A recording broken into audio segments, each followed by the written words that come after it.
Assalamualaikum warahmatullahi wabarakatuh. Kepada yang terhormat, Ibu Endah Kurnia Yuningsih, MPhis, dan Ibu Diah Mulhayatiah, SSI, MPD, selaku dosen pengampu mata kuliah Filsafat Pendidikan. Dan tidak lupa kepada teman-teman semua yang kami banggakan. Perkenalkan, kami dari kelompok 13 akan mempresentasikan tentang problematika pendidikan dalam reformasi dan konsepsi pendidikan Indonesia masa depan. Baik, adapun anggota dari kelompok 13, yaitu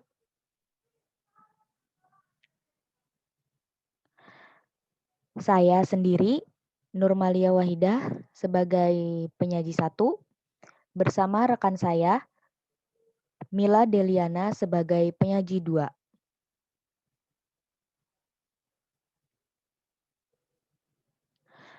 Baik, saya akan mempresentasikan tentang problematika pendidikan dalam reformasi. Problematika pendidikan dalam reformasi. Apa sih reformasi itu? Reformasi merupakan pembaharuan atau perubahan terhadap suatu sistem yang telah ada pada suatu masa.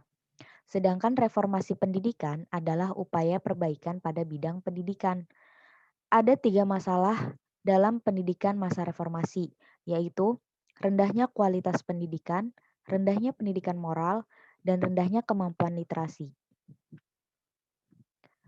Yang pertama, ada kualitas pendidikan.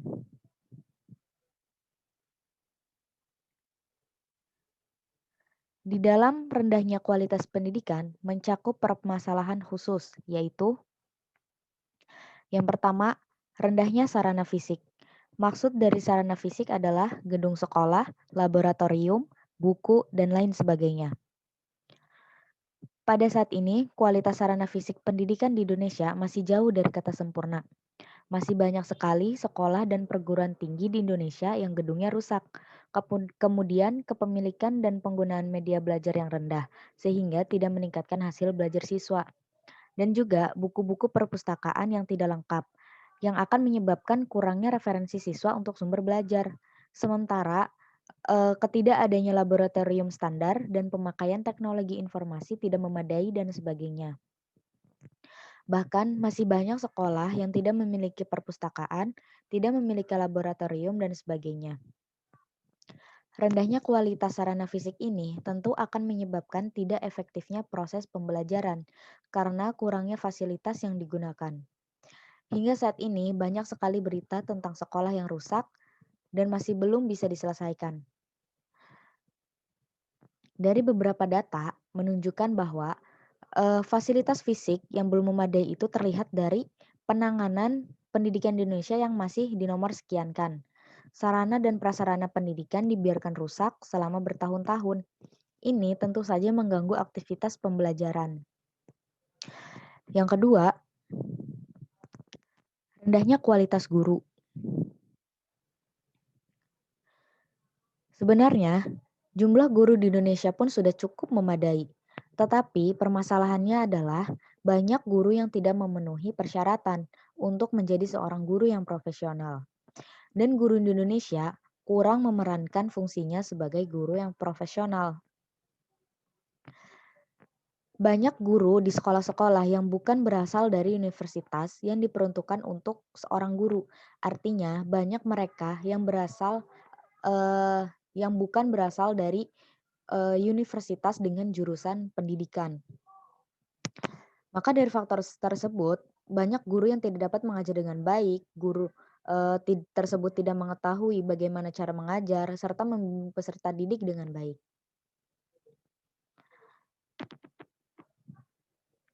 Yang ketiga, rendahnya kesejahteraan guru. Rendahnya kesejahteraan guru mempunyai peran dalam membuat rendah atau tidaknya kualitas pendidikan di Indonesia. Berdasarkan survei FGII atau Federasi Guru Independen Indonesia, pada tahun pertengahan 2005, idealnya seorang guru itu menerima gaji sebesar 3 juta rupiah. Sedangkan sekarang pendapatan rata-rata guru PNS per bulan sebesar 1.500.000 dan untuk guru bantu sebesar 460.000 dan untuk guru honorer di sekolah swasta rata-rata 10.000 per jam. Dengan pendapatan yang minim seperti itu, menyebabkan banyak guru yang bekerja sampingan untuk memenuhi kebutuhan hidupnya. Sehingga guru tidak fokus dalam pendidikan. Bagaimana menjadi pendidik yang baik, menyiapkan materi yang akan disampaikan, menyusun RPP, dan itu semua bisa jadi terbengkalai karena rendahnya kualitas pendidikan di Indonesia yang masih jauh dari kata sejahtera. Selanjutnya, yang keempat, rendahnya prestasi siswa. Beberapa hal yang menyebabkan prestasi siswa di Indonesia rendah adalah salah satunya dengan adanya elektronik seperti handphone dan komputer yang tidak digunakan untuk kepentingan pendidikan, tetapi hanya untuk digunakan untuk hal-hal yang dapat merusak moral siswa tersebut. Banyak contoh, siswa yang prestasinya rendah karena hanya sering chattingan daripada sharing tentang pendidikan. Prestasi siswa itu sebenarnya merupakan cerminan dari berhasil atau tidaknya suatu pendidikan di Indonesia. Nah, jika lebih banyak prestasi siswa di Indonesia rendah, mungkin diakibatkan oleh cara pengajaran yang kurang efektif dari setiap sekolah. Kemudian yang kelima, rendahnya kesempatan pemerataan pendidikan. Masih banyak warga negara Indonesia, khususnya anak usia sekolah, yang tidak dapat ditampung dalam sistem atau lembaga pendidikan karena kurangnya fasilitas pendidikan yang tersedia. Saat ini masih ada kondisi pendidikan di Indonesia yang masih belum merata. Misalnya saja di kota-kota besar sarana dan prasarana pendidikan di sana sangat sudah maju. Sedangkan di desa-desa, di wilayah pedesaan, hanya mengandalkan sarana dan prasarana seadanya. Bukan hanya masyarakat di desa saja yang masih tertinggal pendidikannya. Daerah-daerah di Indonesia Timur bukan hanya sarana dan prasarana yang kurang, tapi juga kurangnya tenaga pengajar sehingga sekolah-sekolah di sana masih membutuhkan guru dari daerah-daerah lain. Selanjutnya yang keenam, rendahnya relevansi pendidikan dengan kebutuhan. Lulusan yang menganggur itu merupakan kata yang merupakan salah satu masalah yang erat hubungannya dengan rendahnya relevansi pendidikan. Nah, relevansi pendidikan adalah masalah pendidikan yang mencakup sejauh mana sistem pendidikan dapat menghasilkan lulusan yang sesuai dengan kebutuhan pembangunan. Adanya ketidakserasian antara hasil pendidikan dan kebutuhan dunia kerja ini disebabkan kurikulum yang materinya kurang fungsional dengan keterampilan yang dibutuhkan ketika peserta didik memasuki dunia kerja. Dan yang terakhir, mahalnya biaya pendidikan. Mahalnya biaya pendidikan sehingga tidak terjangkau bagi masyarakat di kalangan bawah, sehingga masyarakat miskin yang tidak bisa mendapatkan pendidikan yang layak karena masalah biaya yang tinggi. Di Indonesia saja, meskipun pemerintah sudah menghilangkan biaya pendidikan sampai jenjang SMA, tetapi masih ada saja dana informal yang harus dikeluarkan para murid. Bisa saja seseorang berputus asa karena tidak diterimanya di perguruan tinggi negeri. Seharusnya ke perguruan tinggi swasta yang biasanya biayanya lebih mahal karena perguruan tinggi swasta tidak memiliki ikatan dengan pemerintah. Sekolah tentu saja akan mematok biaya setinggi-tingginya untuk meningkatkan dan mempertahankan mutu, sehingga sering dikatakan bahwa pendidikan yang bermutu itu sangat mahal. Selanjutnya, pendidikan moral. Nah, masalah formal yang sering terjadi yaitu kenakalan remaja, ketamakan, ketidakjujuran, tindak kekerasan, penyalahgunaan narkoba, pencurian, dan tawuran antar pelajar. Apalagi di zaman sekarang sedang mengalami krisis moral atau kurangnya moral yang tertanam pada diri orang lain. Faktor krisis moral itu tentang perilaku sehari-hari yang telah menyimpang. Misalnya seperti tidak sopan dan tidak memiliki rasa hormat kepada orang yang lebih tua. Tidak mentaati tata tertib di sekolah, berkata kasar dan merasa bangga seks bebas di kalangan remaja dan tidak merasa bersalah dan lain-lain. Bisa dilihat di kebanyakan media, saat ini banyak anak-anak serta remaja yang moralnya sudah pudar. Banyak remaja yang melakukan penyimpangan sosial dan dianggap biasa saja. Salah satu contoh, eh, kita sering dengar atau kita pernah mengetahui bahwa ada seorang murid yang membunuh gurunya sendiri. Nah, perilaku tersebut menunjukkan betapa mirisnya kondisi moral saat ini. Adapun faktor penyebab krisis moral remaja terbagi menjadi beberapa faktor.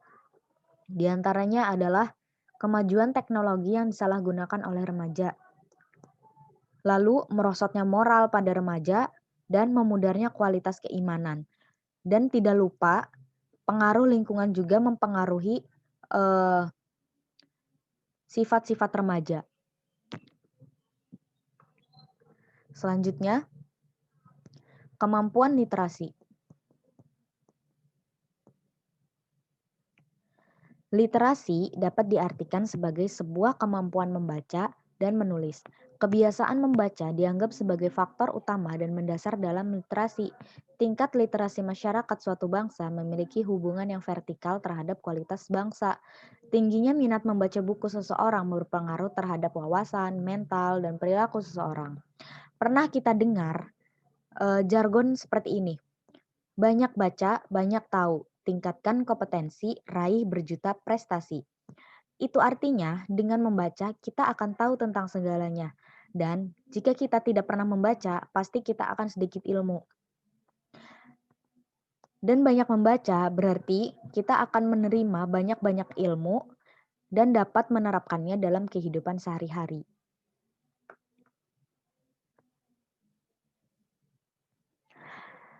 Baik, mungkin itu saja yang dapat saya presentasikan. Selanjutnya akan dilanjutkan oleh rekan saya, Mila Deliana. Baik, saya akan melanjutkan materi selanjutnya, yaitu mengenai konsepsi pendidikan Indonesia masa depan. Konsep pendidikan menurut Murtopo adalah cara dan usaha mengembangkan sumber daya manusia, supaya dengan itu manusia dapat membangun dirinya dan bersama dengan sesamanya membudidayakan alam dan membangun masyarakatnya. Dengan demikian, pendidikan adalah sarana proses kebudayaan.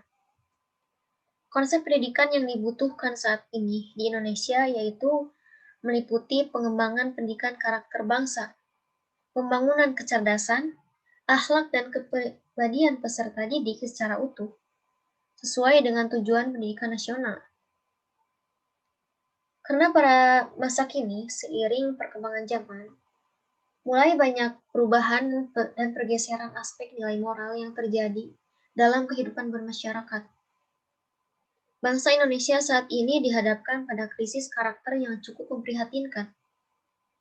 Demoralisasi mulai merambah di dunia pendidikan seperti ketidakjujuran, kurangnya sikap tanggung jawab sosial, dan sopan santun. Salah satu penyebabnya karena pendidikan Indonesia lebih menitik beratkan pada aspek kognitif, yaitu kemampuan yang mencakup kegiatan mental atau otak, yang meliputi kemampuan untuk menghafal, pemahaman, penerapan, dan lain-lain. Dan kurang memperhatikan aspek afektif, yang berkaitan dengan sikap dan nilai yang mencakup watak perilaku seseorang, minat, emosi, dan nilai. Sehingga hanya tercetak generasi pintar tetapi tidak memiliki karakter yang dibutuhkan bangsa. Maka dari itu, upaya yang dapat dilakukan untuk mewujudkan peradaban bangsa melalui pendidikan karakter, budaya, dan moral, yaitu dengan merujuk pada konsep pusat yang dikemukakan oleh Bapak Pendidikan Indonesia, yaitu Ki Hajar Dewantara, yang menyatakan bahwa konsep tripusat ini yaitu dimulai dari lingkungan keluarga. Pendidikan di lingkungan keluarga adalah pendidikan yang paling pertama dan paling utama, yang dialami oleh anak dari semenjak lahir, bahkan sampai akhir hayat. Orang tua mempunyai kewajiban untuk merawat, melindungi, dan mendidik anak agar tumbuh dan berkembang dengan baik. Pendidikan keluarga disebut paling utama karena di dalam lingkungan ini, segenap potensi yang dimiliki manusia terbentuk dan sebagian berkembang dalam pendidikan keluarga. Kemudian untuk yang kedua yaitu lingkungan sekolah. Tugas dalam mendidik tidak semua dilaksanakan oleh orang tua di dalam lingkungan keluarga. Anak dikirimkan ke sekolah untuk menerima ilmu pengetahuan dan berbagai macam keterampilan. Selain dari itu, sekolah juga tempat bertemunya dengan ratusan anak yang lain dari berbagai kalangan, latar belakang yang berbeda, baik status sosial maupun agamanya. Di sekolah inilah, anak akan terwarnai oleh berbagai corak pendidikan, kepribadian, dan kebiasaan yang dibawa masing-masing anak dari lingkungannya masing-masing dan dari kondisinya keluarganya masing-masing. Kemudian yang ketiga yaitu lingkungan masyarakat. Corak dan ragam pendidikan yang dialami seseorang dalam masyarakat banyak sekali, meliputi segala bidang, baik dari pembentukan kebiasaan, pengetahuan, sikap dan minat, maupun dalam keagamaan.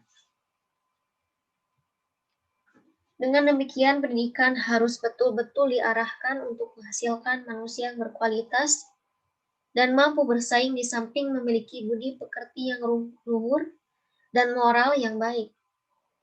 Maka dari itu, dapat juga pendidikan Indonesia merujuk pada 4 pilar pendidikan. 4 pilar pendidikan sekarang dan masa depan yang dicanangkan oleh UNESCO perlu dikembangkan oleh lembaga pendidikan formal. Yaitu yang pertama, learning to know, belajar untuk mengetahui. Untuk merealisasikan learning to know, guru harus berfungsi sebagai fasilitator. Di samping guru dituntut pula untuk dapat berperan sebagai teman sejawat dalam berdialog dengan peserta didik dalam mengembangkan penguasaan pengetahuan maupun ilmu tertentu. Kemudian yang selanjutnya yaitu learning to do, belajar untuk melakukan sesuatu.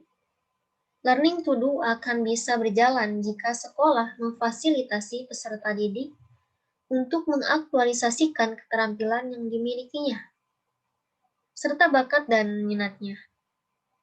Walaupun bakat minat anak banyak dipengaruhi unsur keturunan, namun tumbuh kembangnya anak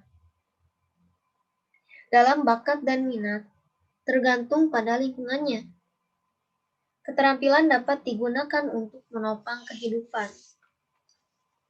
Bahkan keterampilan lebih dominan daripada penguasaan pengetahuan dalam mendukung keberhasilan kehidupan seseorang. Kemudian untuk poin selanjutnya yaitu learning to be, belajar untuk menjadi seseorang. Learning to be mengacu pada pengembangan ranah afektif dan aspek etik peserta didik dalam pembentukan sikap dan kepribadiannya secara utuh. Bagi peserta didik yang agresif dan kreatif, proses pembentukan dan pengembangan dirinya akan berjalan ketika ada kesempatan cukup luas untuk berkreasi. Sebaliknya, bagi anak yang pasif, dibutuhkan peran guru sebagai pengarah sekaligus fasilitator untuk pengembangan potensi peserta didik secara maksimal. Kemudian untuk poin yang selanjutnya yaitu learning to live together. Belajar untuk menjalani kehidupan bersama. Learning to live together mengacu pada pengembangan aspek sosial dan komunikasi, kebiasaan hidup bersama, saling menghargai, terbuka, memberi dan menerima. Perlu ditumbuh kembangkan agar kondisi seperti ini memungkinkan terjadinya proses belajar untuk menjalani kehidupan. Maka konsep pendidikan masa depan di Indonesia dapat terwujud dimulai dari diri kita sendiri. Coba mulailah merubah pemikiran bahwa pendidikan bukan hanya untuk mendapatkan nilai yang sempurna dan penghargaan pada secari kertas. Tetapi sikap dan karakter juga sangat penting untuk dibangun sedari dini agar menjadi masyarakat yang berbudi pekerti luhur. Kemudian aspek pendukung dari pemerintah untuk menyediakan fasilitas bagi lembaga pendidikan juga perlu diperhatikan, agar terlahirnya pendidik yang berkualitas. Karena pendidik adalah sebagai acuan anak didiknya dalam bersikap. Sekian yang dapat kelompok kami sampaikan. Mohon maaf apabila ada kesalahan. Wassalamualaikum warahmatullahi wabarakatuh.